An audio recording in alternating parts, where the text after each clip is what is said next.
Louis Michel est donc une figure politique majeure en Belgique, connu pour son engagement libéral et son influence sur la scène européenne et internationale. Il a été ministre des Affaires étrangères en Belgique de 1999 à 2004.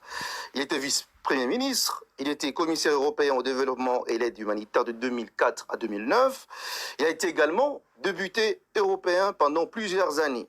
Il a joué donc un rôle central dans la politique étrangère belge, notamment en Afrique, particulièrement en République démocratique du Congo, notre cher et beau pays, où, bien évidemment, il s'est fortement impliqué dans les relations diplomatiques et les enjeux du développement. Ce soir, pour vous et que pour vous, nous recevons pour vous Monsieur Louis Michel. Bonsoir et bienvenue. Bonsoir.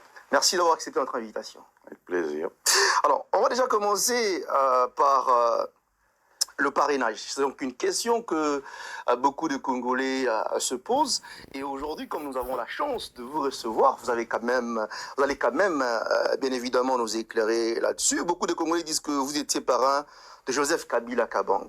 Avez-vous contribué à son arrivée au pouvoir en 2001 ou vous les connaissiez, bien évidemment, réellement vers ces années-là? Qui était-il? Je ne connaissais pas du tout Joseph Kabila. Joseph Kabila est apparu, évidemment, au lendemain de l'assassinat de son père. Exactement. Et donc, j'ai rencontré pour la première fois Joseph Kabila. Il était tout jeune. Il me paraissait plus un adolescent qu'un homme adulte. Et donc, il était d'ailleurs très taiseux. Il était assez timide, manifestement, la première fois que je l'ai rencontré.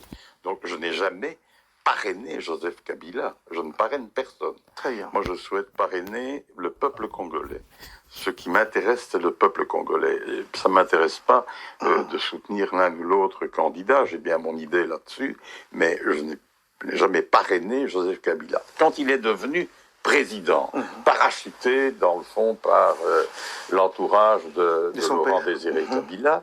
Quand il est devenu président, il fallait bien que je discute, que je parle avec la personnalité qui était en charge de la présidence à l'époque.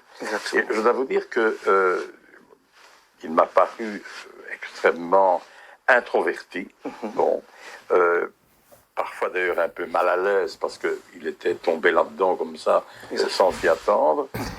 Et ce qui est vrai, c'est que c'est au moment où on a commencé à négocier des accords de paix à l'intérieur du Congo avec les différents responsables politiques de l'époque. Et donc que là, j'ai vraiment essayé de mettre tous mes efforts pour qu'il y ait un accord de paix. Et je crois pouvoir dire que là, c'est vrai que j'ai eu un rôle réel au niveau de la communauté internationale. Pourquoi? Parce que jusque-là, la communauté internationale ne s'impliquait plus dans la question de la RDC. La RDC n'était plus à l'agenda des grandes réunions internationales, que ce soit les Nations Unies ou l'Union européenne. Quand je suis devenu ministre, j'ai mis un point d'honneur à estimer que nous avions une responsabilité, nous, en tant que Belges, en tant qu'anciens colonisateurs, à essayer de tout faire pour améliorer le sort des Congolais et pour ramener la pacification au Congo. Et que là, j'ai multiplié les contacts, multiplié les réunions à tous les niveaux pour créer cette dynamique d'entente et de paix, c'est un fait.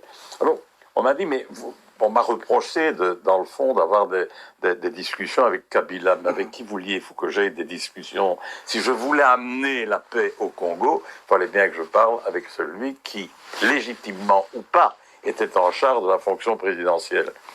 Je dois vous dire que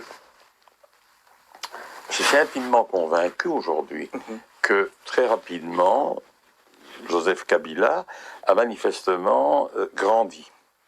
Et que j'ai senti, en tout cas, avant les premières élections, qu'il avait une vraie envie de faire du bien et qu'il avait vraiment la volonté d'apaiser, etc. Bon, tout ça nous a conduit à un accord de paix, finalement, avec une répartition du pouvoir. Avec 4+1. Oui, 4+1. Et donc, et je crois que les premières élections ont été des élections légitimes. Le résultat ne peut pas être contesté. Les premières élections. Les deuxièmes élections, je n'étais plus véritablement branché sur le sujet. Je voyais ça évidemment de loin, comme étant ami du Congo. Pas de loin, mais enfin, je veux dire que les deuxièmes élections m'ont paru moins crédibles. Okay. Il y a eu des courants en sens divers, et donc je n'ai pas beaucoup apprécié la manière dont ça a évolué. Je dois dire que pendant la première période et pendant toute la transition, c'est vrai que j'avais de nombreux contacts avec Joseph Kabila, et j'essaie chaque fois d'aider, de l'amener à rassembler, à réunir les gens, à essayer de les faire vraiment, de les faire collaborer. Et je crois que voilà, ça se passait plutôt bien. À la pour son deuxième mandat, manifestement, les contacts se sont beaucoup distanciés. On n'a plus les mêmes contacts. Je pense que j'ai toujours eu l'impression qu'il avait une sorte d'attitude un peu méfiante, ou en tout cas, et donc nos rapports se sont fort distendus. Ceci étant dit, moi je n'ai jamais été le parrain de personne. J'ai parlé avec tout le monde, j'ai toujours essayé de ramener les gens, de les rassembler, de les réunir et de faire en sorte qu'ils puissent collaborer entre eux.